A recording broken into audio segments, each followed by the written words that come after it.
Guasame banangich katin kon uh, tilorodin kode kon kangach. Tin banangi guasame uh, bala ken vieda kon ken wo bane tintwani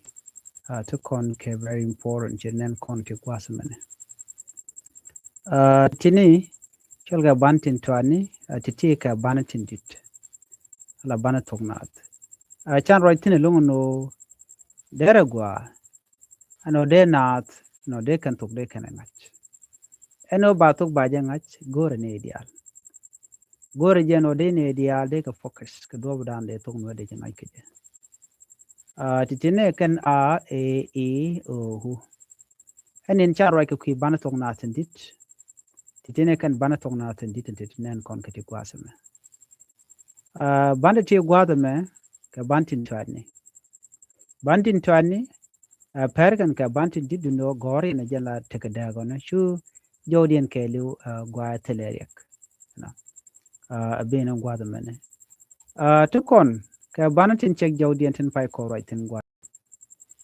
Bantin check jodian murai kon ko deran dera tuk dera jangach. Den vi der ngaji no ne. Ko je amen no go de bantin check jodian deri ka ngach. Bika deal practice ka dob dan deri ka practice ka ja. Shikimantama kui kon ke kan bantiti. Name shala wa, ya, ba, pa, ma, na, nga, nya, ra, da, za, sa, la, ka, ga, ha, sha, ja. Titi ekene shwal ke banatin check jodian. Amijir amen no ganu dere bani dere ka ngaj bi ngaj no titi ka bani check jodian. Amen bi ngaj lon ka bani check jodian. Chit kam raje ka yo gwad men tama. Ana bi ngaj no di bani check jodian eken la to keriedo. Nisha always ka la to keriedo. Be jini gur jande to dere ngaj bi ngaj no bani titi ken kon la to kerie chwal ka ke bani tin check jodian. Ken ka jandang ro. Tukon ka banatin cha mat ka banatin check jodin chan writing nin kon lecture na mane na me chale ta na me chale sorry na me chale nya na me chale ta na me chale na me chale za ka gwidu ka je tama de ngaji no na me e mat nakane ya mat keneke ka rawdi cha mat nakane yam cha mat ba chole di ba chole nya be nya be jeno no so na me jagaran ko de ngaji no nakane yam cha mat be ngaji no nya cha chet chungun gwa me shed na me nyal mena dien takane ga chaleta chet ka tok ta na me ha tangwaz ni ha chwale ne na ko kon wari na me da la ha ko kon sorry na me e ha ko kon bada me charge user ni more ka kwi dakana yot kana na mena ban mu gori e option ka jedere gor mu no go je chit ka mu gori gan dere gor no duno ka takane ha la yot ni jen ha mena jen cha re ka no ba use so kujmo ade kon te ngach ka titine mana dien na an chan right tinen na kana ha chwal kedi chwal ka kana da kana ha chwal ka kedi chwal za no na me nyal na me tok kesa na me nyal kena na me dol chet kaza no ti jira mimo mi jira mugur de tok de ngach ka gware ki ka kwende bi jaga ja tiaka lon ki be jaga ja tiaka ji so de goro de yen na me de yana gu mishang ana kamana dien michana bakanin banitin ti good keriet ti ka banti ji good keriet chet kangu chet kesha chet ka kach cha ja gore kajji cha god ke cha goja gwarje kungu ke cha shit ke det cha gor ke da gwarje kungu gware ke ta jala kore ko ki jan gwane jen no kit cha kore kit no bab cha gor bab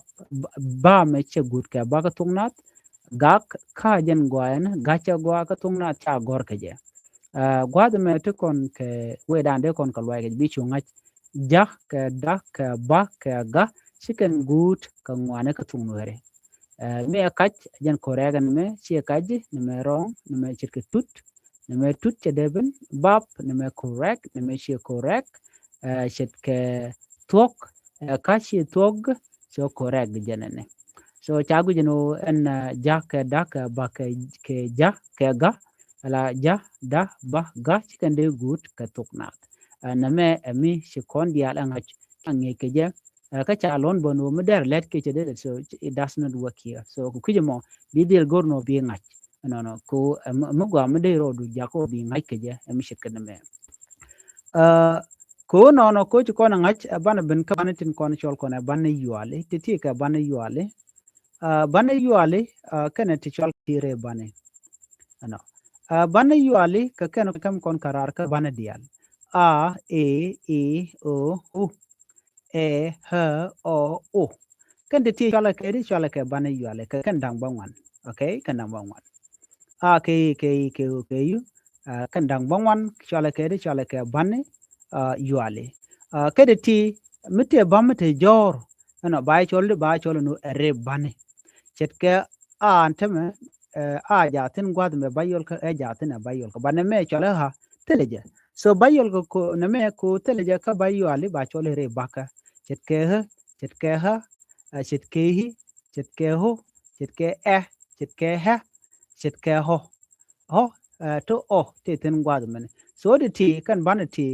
madien kedi madien ka badak okay de kon ga jigo kedi ka badak ano ko de ta dande de ko ngai so mbo kon ngai kenem bane yuali ken re ban ma chaka mat ken dial chimat kon ga temelo gor kon peg dien de kon jigo no titi ka ban diala ban tok nat la ban shik jodien kare ke bane yuali kare bane maden dial ke jende go baro ka tungore re bane ken bane yuali kan dial mi kon kalat gwa kel de kon me de kon je ka tungnat okay gor jeno bi ta dana cha gore ke bi gu jeno cha ka gor di ka de jeno na me a na me ha na me ha na me o na me o na me ho na me na me na me ha na me he na me na me ha na me o na me ho na me na me hi na me u kenati e mat bane yu ali kenere bane ka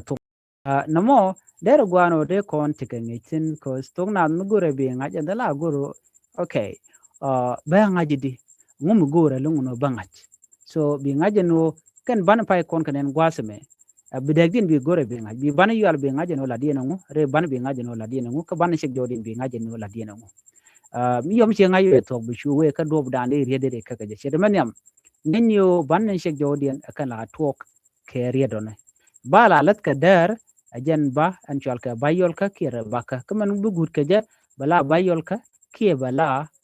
ba an shek jode ajan dana gore de nyawa kon kel ane ban le ngis ka ngi do dien chu je pore jeno jin bi channel bi support bi subscribe kan no language school ko gor kono ban ne dialan kon don gor de to ngode kan ngach ban ko no ngwat mene nywa kan ne ko ken to gor ka jeno ba to ngor ba ja ngach an bi ate kamal ban je ka chang do dien ka temal bye bye